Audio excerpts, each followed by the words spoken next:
اور جمہوری طرز حکومت میں جو سورس آف پاور ہے وہ عوام ہوتی ہے. ایسا ہی ہے. ٹھیک ہے.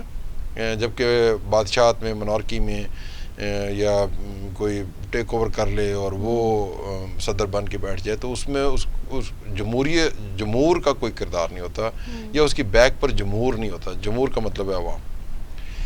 تو جمہوریت کی دو بڑی قسمیں ہیں.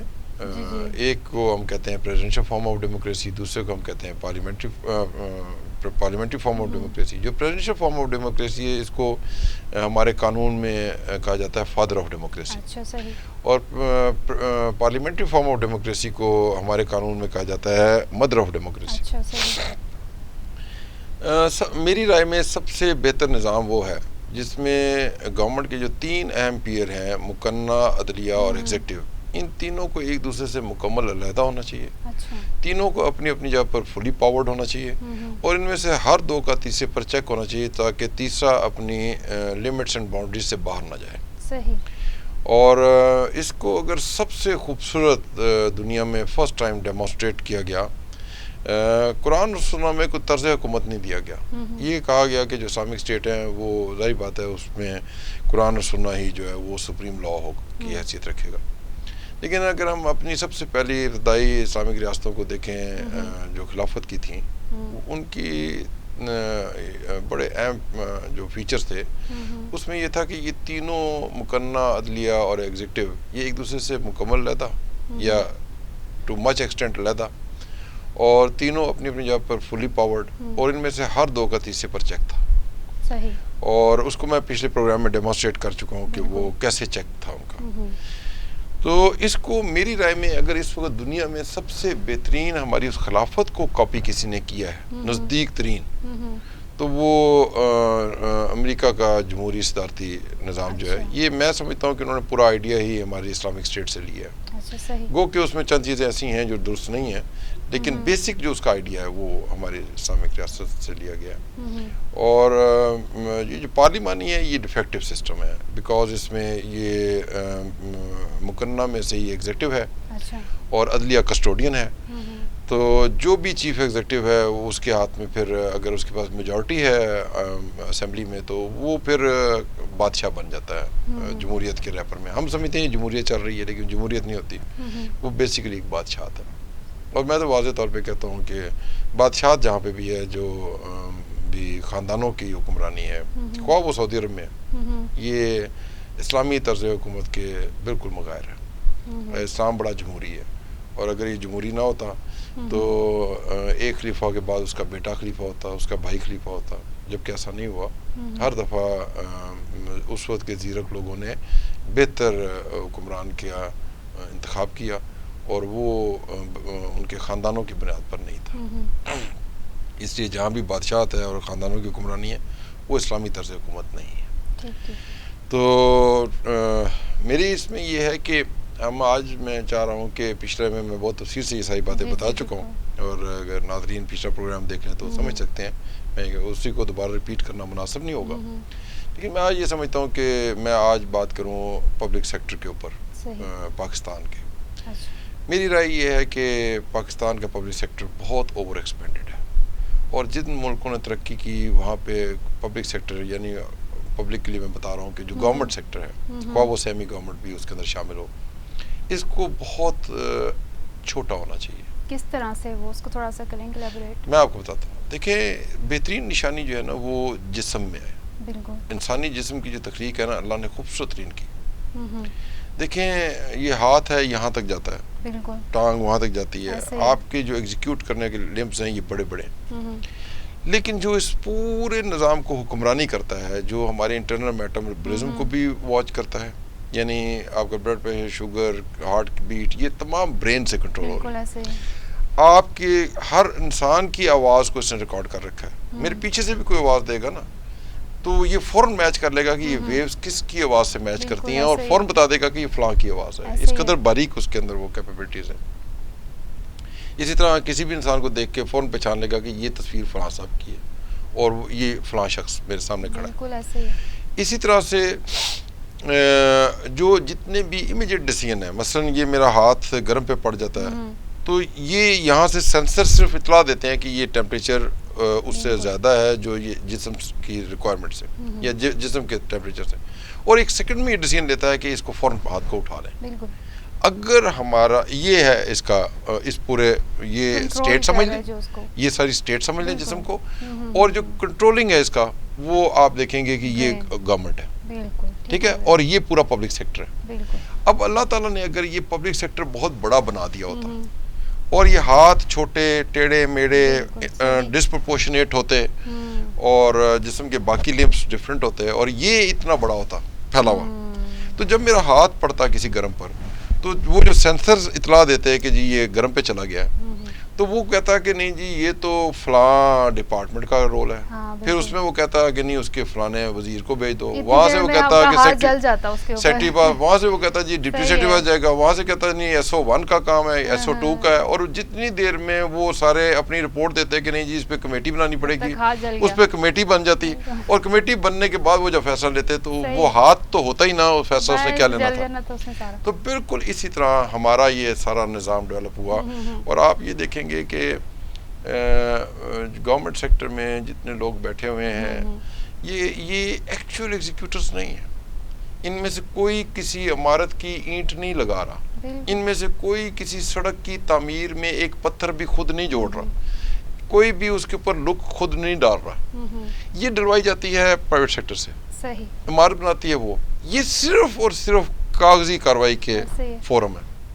ان کی جو وہاں پہ آپ انجینئر بٹھا رہے ہیں، وہ انجینئرنگ کا کام یہ نہیں کر رہا کہ وہ جا کے کوئی باقاعدہ انجن بنا رہا ہے، اس سے کاغذ کا کام لے رہا ہے. انجن وہی بنا رہا ہے جو پبلک سیکٹر سے ایسوسیٹ نہیں ہے.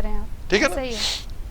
اس سے ہم نے یہ کیا کہ ہم نے بہت سے لوگ تیار کر دیے جن کا عملاً کوئی رول نہیں ہے ہماری سوسائٹی میں. جی سر، آپ سے فردر بات کروں گی، وقفہ ہے، بریک کا ٹائم ہو گیا. ملتے ہیں شارٹ بریک کے بعد، دیکھتے رہیے پروگرام.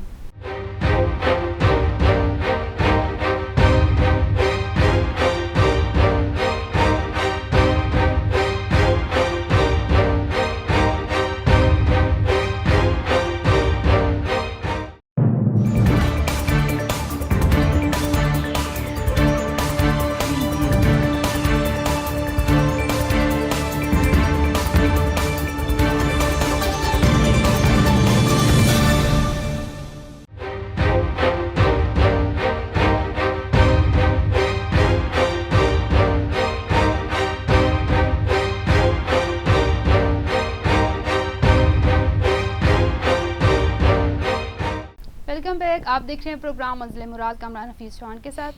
سر آپ جو بات کر رہے تھے اس کو فردر کنٹینیو کیجیے گا. میں اس بات کو دوبارہ شروع کرتا ہوں تاکہ تسلسل قائم رہے، کہ میں یہ کہتا ہوں کہ آپ کو پبلک سیکٹر کو ریویو کرنا پڑے گا. اس سے ہمیں ضرورت کے مطابق رائٹ سائز کرنے کی ضرورت ہے.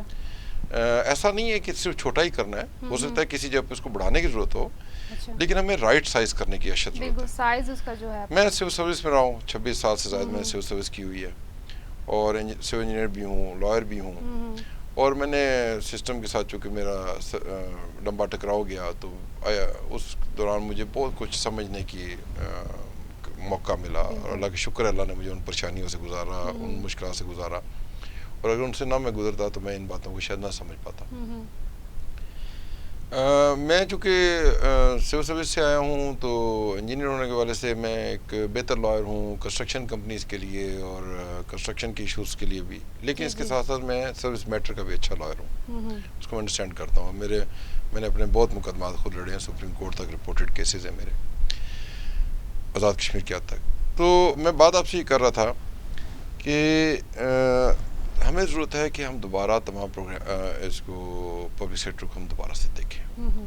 جب میں نے اسلام آباد اپنی وکالت شروع کی تو میں نے اس چیز کو جاننے کے لیے کہ کتنے سول سرونٹ ہیں اور کتنے ادارے ہیں کہ بزنس اسکوپ کو آبزرو کرنے کے لیے، تو جس وقت میں نے اداروں کا اسلام آباد کے اداروں فیڈرل کے اداروں کے لیے لسٹ نکالی تو آپ بلیو کریں کہ وہ 2 لائنوں میں کاغذ پہ 3-4 صفحوں پہ گئی، کئی 100 ادارے ہیں شاید.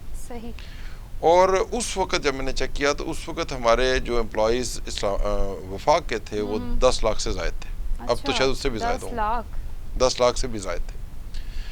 تو جس وقت میں نے یہ ساتھ دیکھا اور آپ بلیو کریں کہ اس میں متعدد ایسے گورنمنٹ اینڈ سیمی گورنمنٹ ادارے اور ایکٹ کے تحت بنے ہوئے تھے ادارے کہ جن کی کبھی افادیت کا ہمیں پتہ ہی نہیں, ان کا نام ہی ہم نے کبھی نہیں سنا. بالکل ایسے ہی ہے. اب اگر ایسے ادارے ہیں, اس کے امپلائی ہیں, ان کی تنخواہیں جا رہی ہیں, ان کے سیکرٹری ہیں, ان کے ہیڈ آف ڈپارٹمنٹ ہیں, ان کے وزیر ہیں, ان کی گاڑیاں ہیں, ان کے پیٹرول ہیں, ان کے ٹی اے ڈی ہیں, ان کے دفتر کے اخراجات ہیں, بجلی کے بل ہیں, اسٹیشنری ہے, تو یہ سارے کا سارا پبلک سیکٹر پہ لوڈ پڑا ہوا ہے. اور جب آپ امپلائمنٹ بہت زیادہ کر لیں گے ڈیفینیٹلی آپ ان کی تنخواہیں نہیں امپروو کر سکیں گے. جب آپ کی تنخواہیں انڈر پیڈ رہیں گی تو وہ کرپشن بائی کمپلشن پہ مجبور ہو گئے. آپ نے پورے نظام کو کرپشن بائی کمپلشن پر لے آئے ہیں. میں یہ کہتا ہوں کہ آپ تمام اداروں کو دوبارہ ری وزٹ کریں اور آپ دیکھیں کہ کس ادارے کی ضرورت ہے, کس کی نہیں ہے, کون سا ادارہ جو ہے وہ اس کو کس ادارے سے مرج کر دیا جائے اور وہ رول بھی وہ ادارہ پرفارم کرے جس کے ساتھ اس کا تعلق ہونا چاہیے. آپ ایک ویبڈا کو دیکھیں, جب میں چھوٹا تھا تو مجھے جہاں تک یاد ہے ایک ویبڈا ایک ہی ڈپارٹمنٹ تھا, یہی بجلی کے پروڈکشن کو بھی دیکھتے تھے اور یہی بجلی کے بل بھی لیتے تھے, سب کچھ انہیں کا کام تھا. ایک جنرل صاحب لگے مشرف صاحب کے دور میں, انہوں نے اٹھا کے اس کا بنا دیا پتہ نہیں جن کو اور پیپ کو اور ویبڈا یہ سب لدا کر دی. اب اس کا نقصان کیا ہوا, میں صرف ایک اس پہ بات کرتا ہوں کہ اس کو اگر آپ صرف ایک الیکٹریسٹی ڈپارٹمنٹ ڈکلیئر کرتے اور اس میں سے جو واٹر اینڈ پاور پانی سے پیدا ہوتی ہے اس کو آپ ویبڈا کا نام دیتے, نیچے جو آپ فیول سے اور کول سے جنریٹ کر رہے ہیں وہ جینکو میں آ جاتا, جو اٹامک سے ہے اس کا اٹامک کے والے سے کوئی نام ہوتا, جو سولر کے تھرو پروڈیوس کرتا سولر, اور جو ونڈ کے تھرو کرتا ونڈ, جس سورس سے آپ بجلی پیدا کر رہے ہیں. تو آپ کا اوپر ایک ادارہ ہونا چاہیے تھا اور پھر جو اس کا ریونیو کلیکٹ کر رہا ہے وہ بھی اسی کی ایک برانچ ہونی چاہیے. اب یہ سارے ایک دوسرے سے لد ہیں. ویبڈا والے کو یہ پتا ہے کہ کتنا پانی اس دفعہ آنے کی توقع ہے, بارشیں کتنی ہوں گی, کتنی بجلی ہم پانی سے پیدا کر سکتے ہیں, ادھر سے کتنی بجلی کوئلے اور پٹرول سے چاہیے ہوگی, کتنی بجلی جو ہے وہ ہمیں کہیں سے سولر سے آ رہی ہے, کس سے آ رہی ہے. اب اس کے اوپر جو ٹاپ سینٹر ہے وہ اس کا وزیر ہے. اب وہ ایک وزیر جو ہے وہ ایک سیاسی آدمی ہے جو سمجھتا ہی نہیں اس کام کو.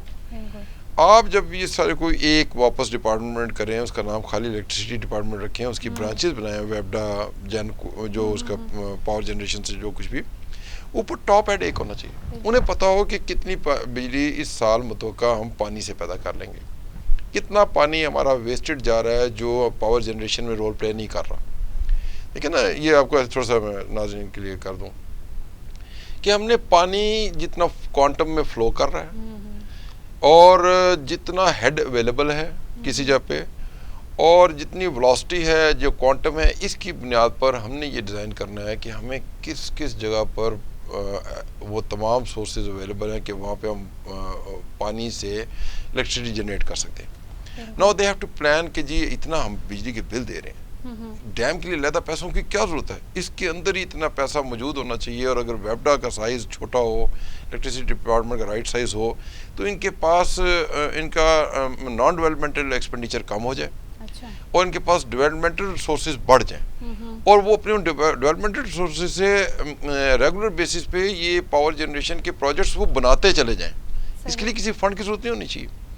ہم نے جب پبلک سیکٹر بہت بڑا کر دیا, ہم نے ملک کا نان ڈیولپمنٹل ایکسپینڈیچر بڑھا دیا, ڈیولپمنٹل ریسورسز تھوڑے رہ گئے, ٹھیک ہے, اور اس کا پورا بوجھ ایک عام شہری برداشت کر رہا ہے جس کا ٹیکس جو ہے وہ ویسٹ ہو رہا ہے. تو آپ کو ہر ادارے, اب آپ یہ دیکھیں جی عرصے سے کہہ رہے ہیں جی کہ ہم پاکستان اسٹیل مل کو ٹھیک کریں گے. کیسے کریں گے جس میں آپ نے اوور امپلائمنٹ کر دی, پولیٹیکل آپ نے جاب ایکسچینج بنا دی. اس کو جب تک آپ دوبارہ چھانٹی نہیں کریں گے, اس میں پولیٹیکل انڈکشن کو فارغ نہیں کریں گے, وہ لوگ جو ڈیلیور نہیں کرتے, گھروں میں بیٹھے ہوئے تنخواہیں لینے, ان کو نہیں نکالیں گے, آپ کا نان ڈیولپمنٹل ایکسپینڈیچر جب تک کم نہیں ہوگا ڈیولپمنٹ اسٹارٹ نہیں ہوگا. اور آپ کو میں بتاؤں کہ ایون بزنس میں کوئی انڈسٹری چل رہی ہے, اس میں جب آپ امپلائی کرتے ہیں تو میننگ فل امپلائمنٹ سے اس کی پروڈکشن کی کوالٹی اور پروڈکشن بڑھتی چلی جاتی ہے.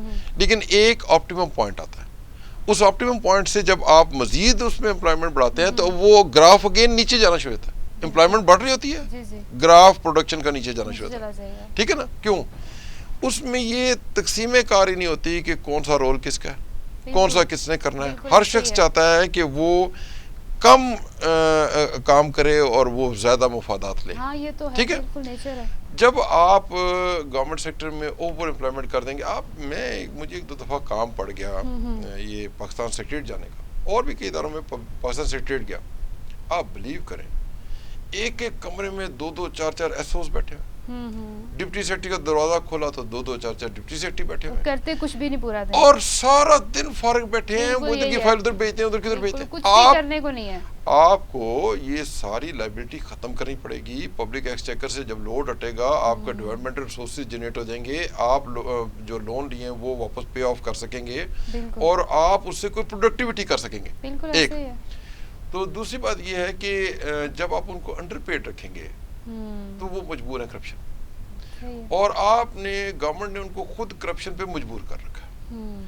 آپ آج کے ایک عام شخص کے جینے کے تمام نارمز کے حوالے سے اندازہ کریں کہ کسی منصب کے حوالے سے جو ہماری سوسائٹی اس سے ایکسپیکٹ کرتی ہے کہ وہ ایسے لباس میں ہوگا, ایسی رہائش میں رہتا ہوگا, تو آپ اس اعتبار سے ورک آؤٹ کریں کہ اس کے لیے اس کو کتنے تنخواہ ہونی چاہیے, کیا مراحت ہونی چاہیے, آپ وہ دیں.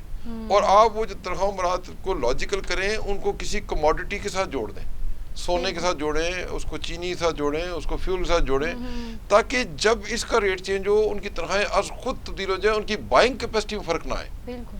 پلس اس میں یہ بھی شامل رکھیں, اس نے کل اپنے بچے بیانے ہیں, اس نے اپنی چھت بنانی ہے, بالکل صحیح ہے, اس نے ریٹائر ہونے کے بعد بھی جینا ہے. آپ اگر اس کو وہ تنخواہ دیں گے جو مہینے کی ضرورت ہو, کیا اس کی صرف 1 ہفتے کی ضرورت پوری کرے گی, اور 3 ہفتے کی اس نے پیدا گیری کرنی ہے, اور اس نے وہ پیدا گیری اتنی کرنی ہے کہ اس نے کل اپنے بچے بیانے ہیں, اس نے اپنی چھت بنانی ہے, اس نے ریٹائر ہونے کے بعد جینا ہے, اس نے ماں کا سہارا بننا ہے, اس نے اپنی بیوہ بہن کا سہارا بننا ہے, کسی کا سہارا بننا ہے. بیسک نیڈز نہیں پوری ہو پا رہی. تو آپ نے لوگوں کو مجبور کر رکھا ہے کہ وہ جرائم کی طرف ہو. تو جب public sector by compulsion financial corrupt ہو جائے گا تو آپ تو ڈیلیور نہیں کر سکتے. اور وہ جو public sector by compulsion financial corrupt ہے, وہ سب سے بڑی رکاوٹ ہے پرائیویٹ سیکٹر کے اٹھنے میں, کیونکہ وہ اللاجیکل ہے, انجسٹ ہے, انڈر پیڈ ہے, کرپٹ ہے, انکمپیٹنٹ ہے. وہ ایسا سکھ جو ہے, جیسے آپ دیکھیں ایک اگر حکومت کا لے لیں, ایک ایب نارمل سا شخص جس کا اتنا دماغ پھیلا ہوا ہو, ہاتھ پاؤں اس کے ٹوٹے ہوئے ہوں, اس کو آپ اس کمرے میں ہی چھوڑ دیں تو اس کمرے کا کیا اثر کرے گا؟ اس کرسی کو ہو سکتا ہے میز کے اوپر رکھتے, وہ لائٹ کو اٹھا کے زمین پہ رکھتے. یہ پبلک سیکٹر یہ کچھ کر رہا ہے, اور اس میں سے ہر وہ جو جس طرح سے وہ ہوتا ہے نا, کسی گودام میں چیزیں پڑی ہوتی ہیں تو ہر چوہا اس تلاش میں ہے کہ اس کو گودام کی کسی بوری تک رسائی مل جائے جس میں وہ ایک سوراخ کر لے, اور وہاں سے وہ اپنا لے کے چپ کر کے لے کے جاتا رہے اور اپنی ضرورتیں پوری کرتا رہے, اپنی مجبوریاں پوری کرے. آپ جو کچھ تیار کر رہے ہیں وہ ڈیفیکٹیو ہے. اور پھر میں یہ کہتا ہوں کہ سول سروس لاز ڈیفیکٹیو ہے. سول سروس لاز جو ہیں وہ غلامی کے قانون, اور وہ اتنا گندا غلامی کا قانون ہے کہ اس کے تحت تو آپ صرف, سچی بات میں کہوں گا کہ وہ تو شدول شاہ کے چوہے تیار کر رہے ہیں, اور شدول شاہ کے چوہے جو ہیں ان سے آپ کیا ایکسپیکٹ کرتے ہیں کہ وہ کوئی بہت بڑا ڈیلیور کر لیں گے؟ جس شخص میں کانفیڈنس نہیں ہے, جس بندے میں جرأت نہیں ہے, جس بندے میں اپنی فری ول نہیں ہے, جس بندے کو کوئی اپریسیشن نہیں ہے, جس بندے کو کوئی غلط کرنے پر واقعی ثابت ہونے پر سزا نہیں ہے, تو وہ تو ایک ابنارمل سا ایک سیٹ اپ ہے, ایک ماسٹر آپ نے چھوڑا ہوا ہے, اور وہ ماسٹر پوری سوسائٹی کی تباہی کر رہا ہے, اس کی جو مرضی وہ کر رہا ہے, پوری سوسائٹی تباہی کر رہا ہے. اور میں بتاؤں کہ والا بھی نہیں ہے نا, اوپر سے یہ دیکھیں ایسا سکھ پبلک سیکٹر سر کسی بھی حکمران کی زیر نگرانی کام کرے گا, وہ حکمران کچھ بھی ڈیلیور نہیں کر سکتا. وہ عمران خان کی طرح پند و نصائح تو کر سکتا ہے, ڈیلیور نہیں کر سکتا. بالکل. آج آپ یہ دیکھیں چینی کا ریٹ بڑھ رہا ہے, سبزی مہنگی ہو رہی ہے, سب چیزیں کنٹرول سے آؤٹ آف کنٹرول. اب آپ دیکھنا ہے کہ یہ کس کی ذمہ داری ہے, ان کو دیکھنا, اس کا تعلق ہے مینجمنٹ کے ساتھ. ڈی ایم جی کا کام ہے جنہوں کو دیکھنا, آپ وہاں پر اٹھا کے تو وہ اپنے چیتے لگا رہے ہیں, وہ کیا ٹائیگر کہتے ہیں, ٹائیگر فورس, ٹائیگر فورس کو لگا رہے ہیں. اب ان کو جن کو نہ قانون کا پتہ, نہ پبلک سیکٹر کو سمجھتے ہیں, نہ ان کی کوئی ٹریننگ ہے, نہ ان کی کوئی کیپیبلٹی ہے, کام تو مینجمنٹ کا نا. اب میری رائے یہ ہے, آپ آئین کو ترمیم کریں, تمام قوانین کو ترمیم کریں, آپ اس پبلک سیکٹر کو دوبارہ ری تھنک کریں. عمران خان اگر اپنے اس ٹینیور میں اتنا کر لیتا کہ یہ آئین میں جو چیزیں درکار ہیں ان میں اصلاحات لے آتے, یہ قوانین کو ریویو کر لیتے, اور یہ ایک ایک کر کے ایک ادارے کو ریویو کر لیتے, اس ادارے کی پوری بریفنگ لیں اور کمپیٹنٹ لوگوں کو بٹھائیں جو اس ادارے کو دیکھیں کہ اس کی رائٹ سائزنگ کیا درکار ہے, کون لوگ اس میں رہنے چاہیے, کون نہیں رہنے چاہیے, کتنوں کی ضرورت ہے, کتنوں کی نہیں ہے, اور جن کی ضرورت ہے ان میں وہ دوبارہ میرٹ پہ سلیکشن کر لیتے کہ جو اویلیبل ہے ان میں سے کون سا اس قابل ہے, اور کتنوں کے لیے ہمیں باہر سے کہیں سے دوبارہ نئی ریکروٹمنٹ کرنی ہے, اور لائبلٹی لوگوں کو ریموو کرنا پڑے گا. آپ جب تک لائبلٹیز کو لے کے چل رہے ہیں اور انکمپیٹنٹ لوگوں کو, اور وہ لوگ جو آئین اور قانون سے سرین ہٹ کر پبلک سیکٹر میں آئے ہیں, آئین اور قانون کی وائلیشن میں آئے ہیں, جن کی تقرریاں ابتدائی ایبونیشن وائڈ ہیں, ان کی ترقیابیاں غلط ہیں, آپ جب ان کو لے کے چلیں گے ادارے تباہ ہوں گے. سر اپنی بات تو وائنڈ اپ کیجیے گا, جلدی 2 منٹس رہ کے ہمارے پاس پروگرام ختم ہونے میں. وائنڈ اپ تو کیا کریں گے, ناظرین کو میں چاہتا ہوں کہ ان کو زیادہ سے زیادہ بتایا جا سکے. ہم ایک ایک کر کے ایک ایک ادارے پر بات کریں گے, اور ہم یہ کوشش کریں گے کہ جو باثر کو ہوتے ہیں یا حکمران ہیں یا پبلک ہے, وہ سمجھ پائے کہ فالٹ کہاں پر ہے, اور جب وہ اس کی اصلاح شروع کریں گے تو ہمیں اور ہمارے اولادوں کو ایک بہتر پاکستان مل سکے گا. میری یہ خواہش ہے منزل مراد کے اس پروگرام. ٹھیک ہے, کامران حفیظ چوہان صاحب بہت شکریہ آپ کا, آپ نے اپنی مصروف میں سے وقت نکالا ہمارے پروگرام کے لیے. ناظرین پروگرام کا وقت ختم ہوتا جاتا ہے, اپنی ہوسٹ ندا منظور کو اجازت دیجیے. اگلے پروگرام تک کے لیے دعاؤں میں یاد رکھیے گا. اللہ نگہبان.